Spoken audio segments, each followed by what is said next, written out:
This place is practically my home now, so you better serve me well. When I got home, for some reason, my estranged mother-in-law was there, making an outrageous statement. What? Shocked by my mother-in-law's words, I blurted out in astonishment. I had been in Hawaii for my sister's wedding, away for 3 nights and 4 days. It seems that while I was gone, my mother-in-law had moved in and settled into our house. And the person who facilitated this was none other than her son, my husband. I confronted my husband about what all this meant, but what he told me was beyond my wildest expectations. My name is Emily. I'm a 29-year-old sales professional. During my student days, I was dedicated to my studies and landed a job at a major insurance company right out of college. People often refer to me as a career woman. Indeed, I love my job and have been working hard every day. However, I was hopeless in love, never having had a proper relationship. But then, a turning point came in my life. That day was busier than usual, full of appointments with clients. I was about to head to a client's house to finalize a contract, but left the office at the last minute. Rushing, I grabbed the necessary documents and left the office. I hope I can make it in time, I muttered as I hurried towards the station. Just then, I thought I heard someone calling my name and turned around. A man was running desperately towards me. Emily! Wait, please! Sean? It was Sean from my department, who works in administration. We hadn't talked much, just exchanged greetings. Catching up to me, Sean, panting, handed me some documents. What's this? It was the document I needed for the client I was about to meet. What? Why do you have this document? Confused, I checked the documents I had brought, only to find they were for another client. In my rush, I had taken the wrong papers. I happened to pass by your desk and noticed these documents left behind, so I rushed to catch up with you. Luckily, I made it in time. Thank you. Without these, I would have lost the client's trust. I thanked him repeatedly. I was shaken by such an unusual mistake, but he just smiled at me like the sun. Glad I could help, Emily. Be careful out there. Thanks to him, I was able to secure the contract that day. This incident led to us talking more often, going out for meals, and eventually, we started dating naturally. He was 2 years older than me, a calm and cheerful person.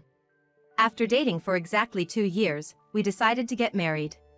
I was looking forward to a happy married life, but soon after the wedding, a problem arose with my mother-in-law. My father-in-law had passed away 5 years ago, and she lived alone. Her house was close to ours, so she often came over to ask for money. Emily, you're making good money, right? How about sharing some of that as pocket money? My mother-in-law, smirking, cooed these words. Before we got married, I thought she was a reserved and nice person, but she showed her true colors as soon as we tied the knot. Despite repeatedly telling her I can't give you money, she kept insisting, and I was getting fed up. She seemed to be a big spender, using up money as soon as she had it. To top it all off, she even called my sister, asking her for money, which really got under my skin. So, I decided to talk to Sean, my husband, about it. Hey, can you tell your mom to stop asking for money? She's even calling my sister now. You said I shouldn't bother with her, but why should we have to put up with this? Please, tell your mom to stop. Eh? Oh, yeah. I'll talk to her next time. Sean's response was vague and he never actually talked to his mom about it. After we got married, I learned that Sean seemed to have a bit of a mama's boy streak. In his eyes, I was probably the bad one for speaking ill of his beloved mother. No matter how many times I brought it up, Sean would just say, "That's just how mom is. You don't have to give her any money. Just ignore her." He suggested that I just grin and bear it.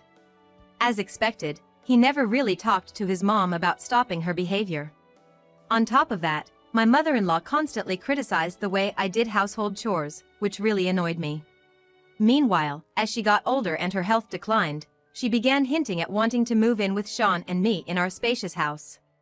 Since she never outright said it, I avoided the topic. However, one day, Sean brought it up. "Hey, mom's getting older and feeling insecure, so she wants to live with us. I think it's a good idea. You're okay with that, right, Emily?" Sean asked this with a smile, but I firmly rejected the idea. Live together? No way!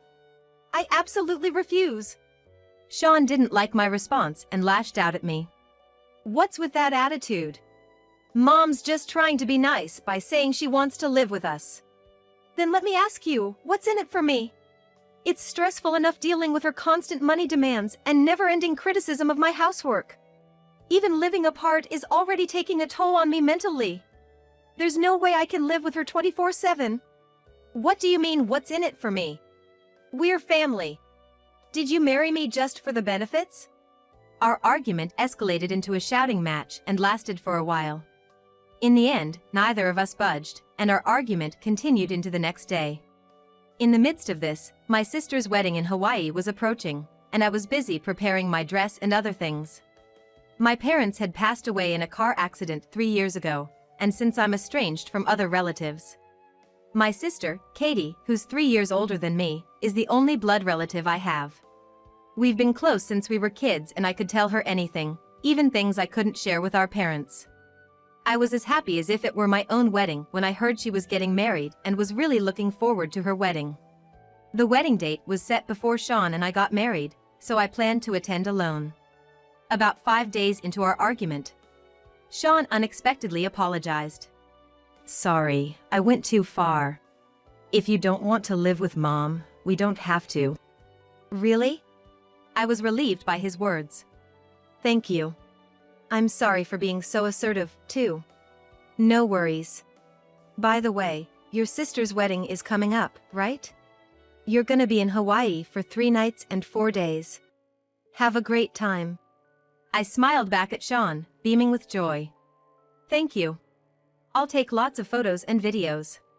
And so, we made up and spent the days leading up to my sister's wedding in a peaceful, happy mood.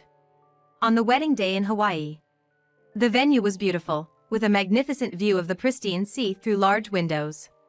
My sister, Katie, looked stunning in her wedding dress, and her happy smile brought tears to my eyes several times.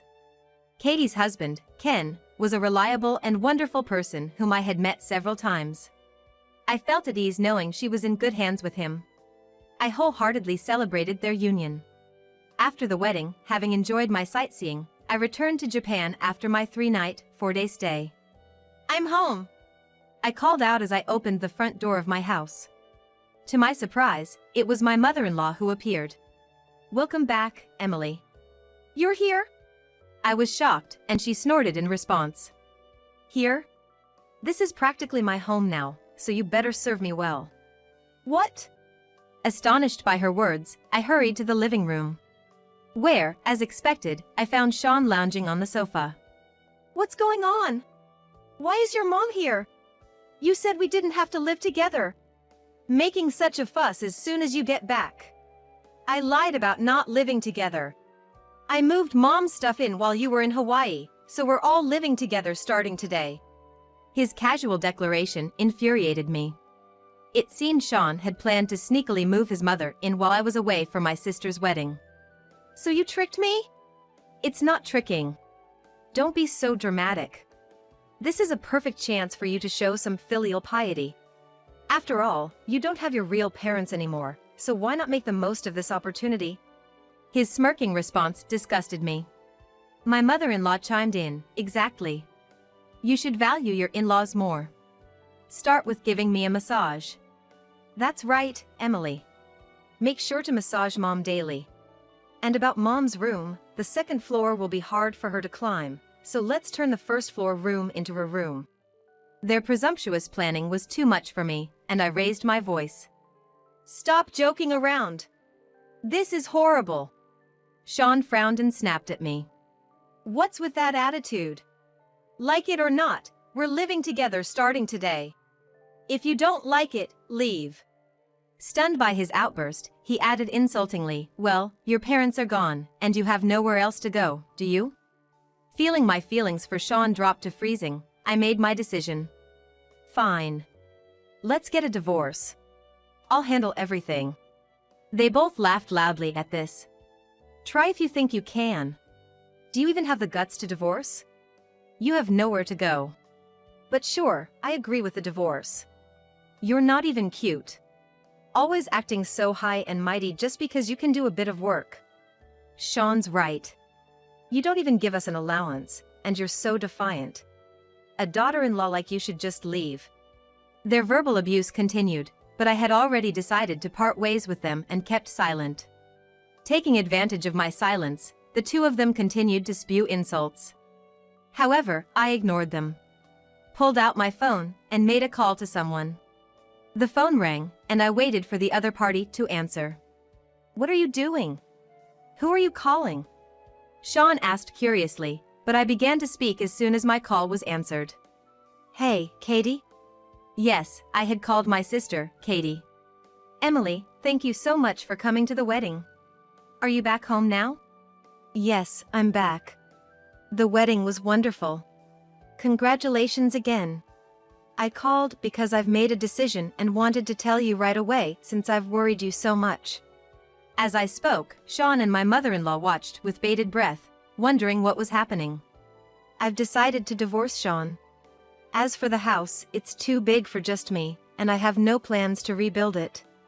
I'll take this opportunity to settle the house and land issue." I declared this confidently, leaving Sean and my mother-in-law stunned, exclaiming, "What?"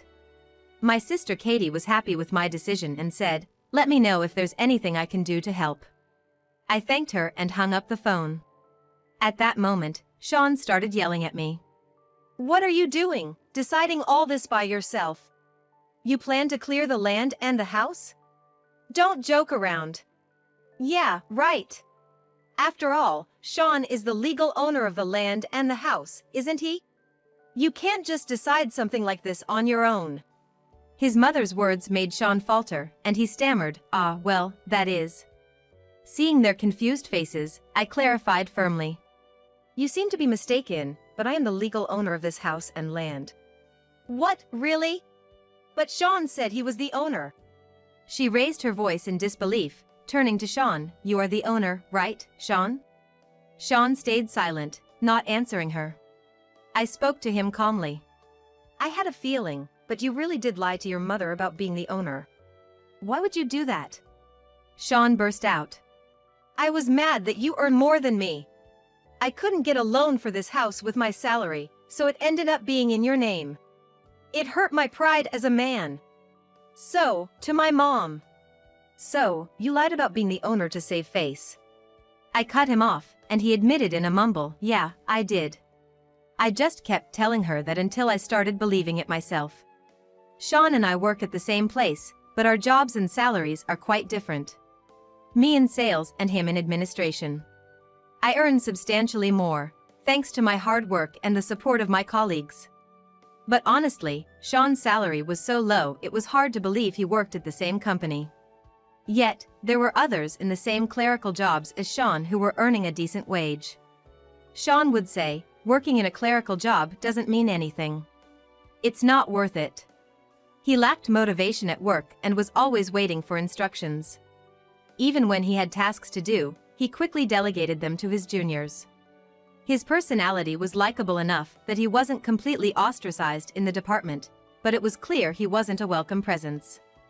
Despite his disdain for clerical work and tendency to slack off, Sean had no desire to transfer to another department or find a job that paid better. People's salaries go up when they get promoted. Unlike sales where your salary can decrease if you don't produce results, clerical jobs are stable, he would nag at me. With such a salary gap, it wasn't possible to simply split our daily burdens in half. Consequently, I was the one covering most of the mortgage and living expenses. His mother thought Sean had built our house and often praised him, oblivious to the shocking truth that I was the one shouldering the financial burden. However, upon learning the truth, she turned to me, her face filled with panic, and asked desperately, "Hey, tell me the story you just told is a lie, right? What will happen to Sean and me if you're really going to sell the house and land? I've already vacated my old house thinking I was moving here." "I don't know. Sean and I are getting divorced, so we'll be strangers from now on. You two need to figure out your future on your own." As I said this coldly, Sean clung to me. "Hey, let's not get divorced. I was wrong earlier. I got carried away. I can't do without you, Emily. Divorce is definitely off the table." Realizing his uncertain future, he desperately clung to me as if seeing the crisis for the first time. I sighed deeply. Do you think everything will be forgiven just because you apologize? I can't continue to be with you, Sean. I don't even want to see your face. I'm going to a hotel for now, but I'll proceed with selling the house and land. Hearing this, the two of them turned pale and trembled. I can't move out immediately, so I'll give you some time. But if you continue to live here without doing anything, I'll eventually take you to court and evict you. You should start looking for a new place to live. Saying this, I left the house with my belongings. Wait. Sean and his mother tried to stop me, but of course, I ignored them. Even after that, Sean kept dragging out the divorce, but I had recorded all the verbal abuse from him and his mother. The divorce was easily granted during mediation. My biggest worry, that Sean and his mother wouldn't leave the house, turned out to be an unfounded concern. Perhaps it was because I had firmly declared I would evict them through a lawsuit, but as soon as the divorce was finalized, they fled as if running away. Thanks to this, I was able to demolish the house and turn the land into an empty lot. While I could have sold the house as is, it seemed in this area, more people were interested in building custom homes than buying existing ones. Selling just the land seemed more appealing, so despite some demolition costs, I decided it was more beneficial to have an empty lot. While the land was being cleared, Sean and his mother, having lost their place, apparently moved to public housing. I chose a new place to live, moved in, and at the same time, quit my job. The reason for quitting was because I couldn't stand to see Sean anymore and didn't want to continue working in the same place. Plus, my new home was quite far from the company. Now, I'm working hard at a new job. This new job is actually at a company run by my sister's husband, Ken. I had been discussing Sean and his mother with my sister, and out of sympathy, she had been advising me to get a divorce. Ken had always spoken highly of my work performance, and after my divorce and quitting my job, he invited me to work at his company. I was officially headhunted by Ken's firm, which, like my previous employer, dealt with insurance. It was essentially a competitor in the same industry. At the new company, I've been working hard and achieving great results. Feeling liberated after the divorce, I can focus on work without any reservations, making my days enjoyable. I'm so glad you joined our company, Emily. You're getting great feedback from customers and bringing in contracts one after another. You've exceeded our expectations. Thank you so much. Ken praised me for my work, so I became even more motivated and worked hard every day. Word of my reputation even reached my old company, which regretted losing a valuable employee and was scrambling to recover. In an industry prone to high turnover, my divorce and subsequent job change made people treat Sean like a pariah. His inability to work independently became apparent once he was isolated. He had relied on his charm and likability to seem productive, but without that, he was just a lackluster mid-level employee. As the tasks he could handle dwindled, so did his connections with colleagues. Unable to bear the cold treatment, Sean eventually quit. I heard from former coworkers that his job search was tough, and he and his mother were living frugally. His mother started working part-time, but being naturally lazy, she didn't understand the demands of working in society. She frequently skipped work without notice and was quickly fired. She called me once, begging for help. Emily, please, help us. I can't stand this poor life anymore. Sean's always irritable and yells at me. Please, take him back or at least lend us some money. Her cries seemed forced. Probably just to gain sympathy. I refuse. Why should I help you? I replied coldly. Don't say that. We were family. Don't you feel sorry for an old woman like me? If getting back with Sean is too much, then at least give us some money. I won't get back with your son, nor will I give you money. Don't call me again. I firmly stated my piece and unilaterally ended the call. Immediately, I blocked my ex-mother-in-law's number. Of course, I had already set Sean's number to be blocked as well. Since we were divorced and the property division was settled, there was no need for me to contact either of them again.